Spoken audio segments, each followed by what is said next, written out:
Shalom, shalom, shalom, gloire à Jésus-Christ. Bien-aimé dans le Seigneur, que la grâce et la faveur du Seigneur te localisent en ce jour dans le nom de Jésus-Christ. C'est une grâce, une faveur pour moi de me retrouver en face de toi via cette chaîne YouTube Pain de Vie pour échanger sur la parole du Seigneur. Que Dieu te bénisse. Merci de te connecter à moi. Merci de prendre plaisir à me suivre. Merci de m'encourager donc par tes vues, par tes likes, par tes commentaires et tes partages. Que Dieu te bénisse abondamment dans le nom de Jésus-Christ. Je voudrais que tu associes ta voix à la mienne pour qu'ensemble nous puissions bénir notre Dieu, pour qu'ensemble nous puissions célébrer notre Dieu, pour qu'ensemble nous puissions magnifier le nom de notre Seigneur. Car il est Dieu, il est digne de recevoir la gloire, il est digne de recevoir la louange, il est digne de recevoir la célébration. Disons-lui merci pour cette journée qu'il permet encore et cette grâce qu'il nous donne de nous retrouver à ses pieds pour échanger autour de sa parole.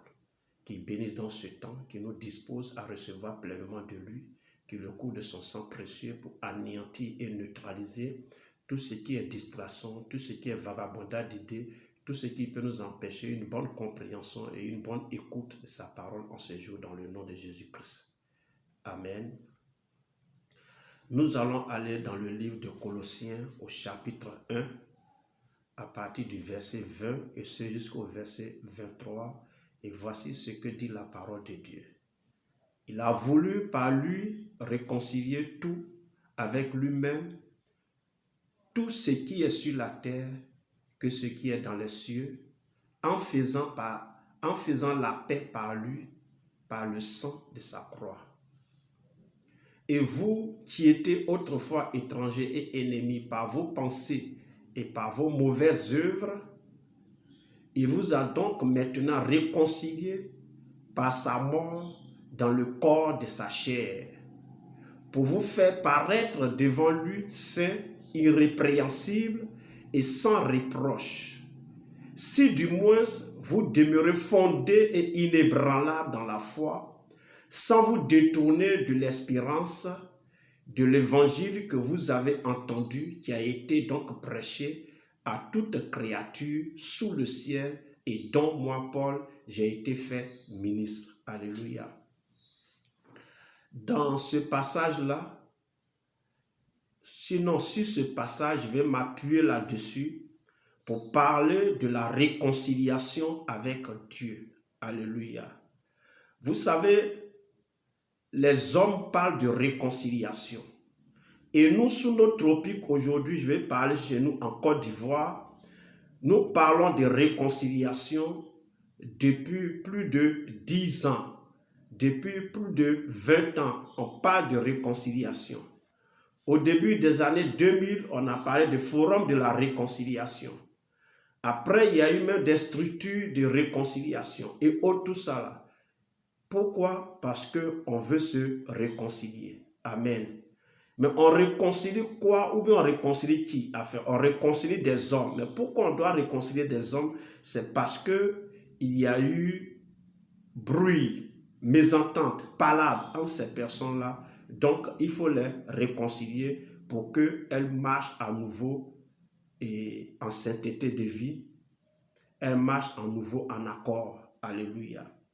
Donc, la réconciliation, en fait, c'est une action qui est menée et qui consiste à rétablir l'amitié entre deux personnes qui ont été brouillées, qui sont dans la mésentente maintenant, qui véritablement, il y a eu quelque chose qui a fait qu'il y a eu une cassure dans leur amitié. Donc, c'est cette action qu'on mène pour que les deux se mettent à nouveau ensemble, on parle de réconciliation.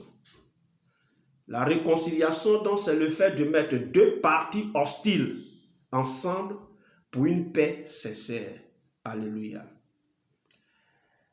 Dans la Bible, quand on parle de réconciliation, il est question ici de la relation entre Dieu, le créateur des cieux et de la terre, et l'homme, sa créature la plus parfaite. Alléluia. Parce que rappelez-vous que dans le jardin d'Éden, l'homme, par sa désobéissance, ayant écouté la voix de quelqu'un d'autre que la voix du Seigneur, a péché donc par cette désobéissance, et par cette désobéissance dont le péché est rentré dans l'humanité et l'homme a été chassé de la face de Dieu. Alléluia. Donc du coup, il faut qu'il y ait une réconciliation entre Dieu et sa plus belle créature. Je dis bien la plus belle créature parce que l'homme a été créé à l'image de Dieu et selon la ressemblance de Dieu. Alléluia. Au-delà, c'est-à-dire, l'homme n'a pas été créé comme les autres créatures. Les autres créatures, les animaux, la végétation et les eaux, tout ce qui existe comme... En fait, tout ce qui respire sur cette terre n'a pas été créé comme l'homme. L'homme, il y a un peu de Dieu en l'homme.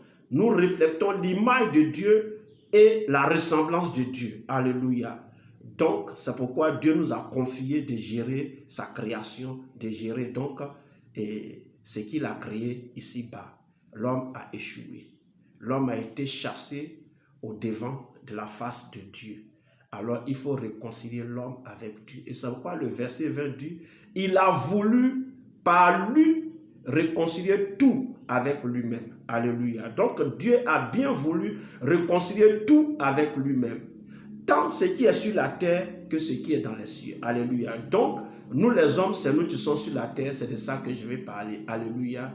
Et il dit, en faisant la paix par lui, par le sang de sa croix. Alléluia. Donc, on parle ici maintenant de la croix de Jésus. Le sang de Jésus qui a coulé. Amen.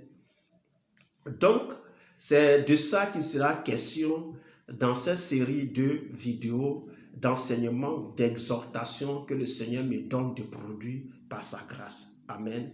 Nous allons donc parler de la réconciliation avec Dieu. Quelqu'un pourrait dire, ah, mais parle plutôt de la réconciliation entre les hommes. Oui, c'est vrai, mais regardez un peu. Je faisais tantôt allusion à notre pays, la Côte d'Ivoire, où depuis les années 2000, on parle de réconciliation. Et jusqu'à aujourd'hui, il n'y a pas encore eu de réconciliation. Amen.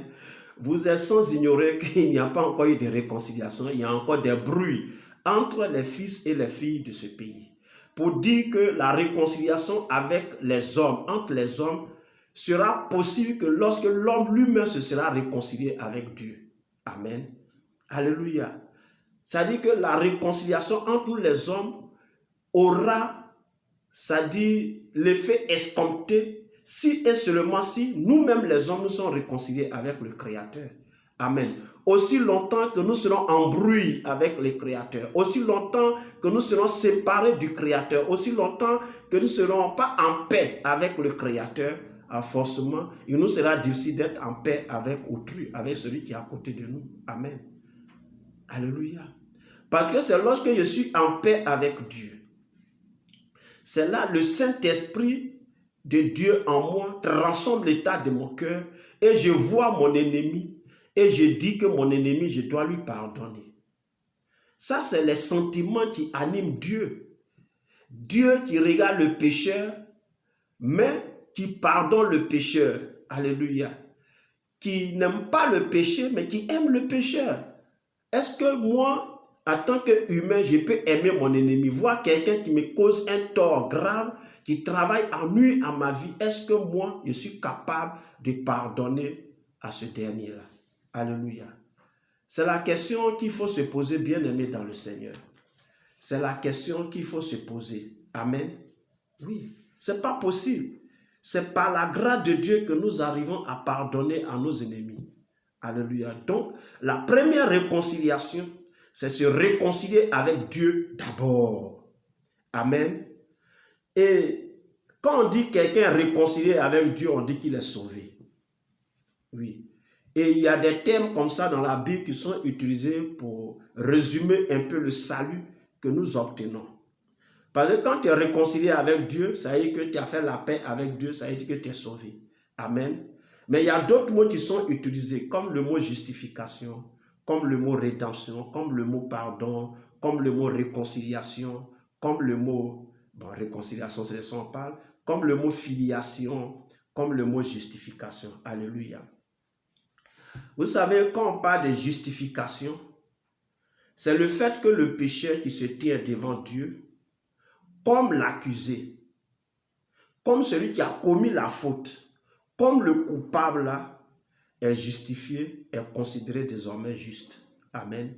Donc, quand Dieu le regarde, Dieu ne voit plus un coupable. Dieu voit quelqu'un qui a été justifié, quelqu'un qui est devenu juste, considéré juste. Alléluia. Quand on parle de rédemption, on parle de racheter. On rachète quoi? Alléluia. On rachète ce qui est pris en otage. Est-ce que vous voyez un peu? Quand un esclave, pour le libérer de l'esclavage, il faut le racheter. Alléluia. Parce que ça a un prix. L'homme naturel était esclave du péché et du père du péché. Le fondateur du péché, c'est-à-dire le diable. Amen. Donc le pécheur, il est esclave du péché et donc esclave du diable. Alors, on parle de rédemption lorsque le pécheur qui se tient devant Dieu, alléluia, esclave du péché et esclave du diable, là, reçoit le pardon par le rachat. Il a été racheté au prix du sang de Jésus-Christ. Alléluia. On dit donc qu'il a été racheté. On parle de rédemption.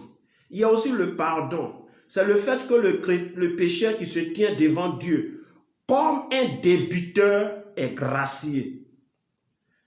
N'est-ce pas? Un débiteur dont la dette est payée et elle est oubliée. Alléluia. Amen. Oui, c'est ça. Dieu te pardonne parce que tu as été gracié. Dieu te pardonne parce que la dette a été payée et elle a été oubliée par le sacrifice expiatoire de Jésus. On va le voir peut-être plus tard. On parle de réconciliation ici pour que le pécheur qui se trouve devant Dieu là ne soit plus vu comme un ennemi, mais comme un ami. Alléluia. Et il y a la filiation. Quand on parle de filiation, c'est l'appartenance à une famille, l'appartenance à quelqu'un. Je suis enfant de quelqu'un, je suis le fils de quelqu'un, je suis la fille de quelqu'un. Alléluia. Donc quand on parle de filiation, c'est le fait que le pécheur qui se tient devant Dieu là n'est plus vu comme un étranger, mais il est vu désormais comme un fils, comme une fille, donc comme un enfant de Dieu. Mais à tous ceux qui l'ont reçu, à ceux qui croient en elle leur a donné le pouvoir de devenir enfants de Dieu, lesquels sont nés ni de la volonté de l'homme, ni de la chair, ni du sang, mais de Dieu. Alléluia. Donc, tu deviens enfant de Dieu, alors tu n'es plus un étranger pour Dieu.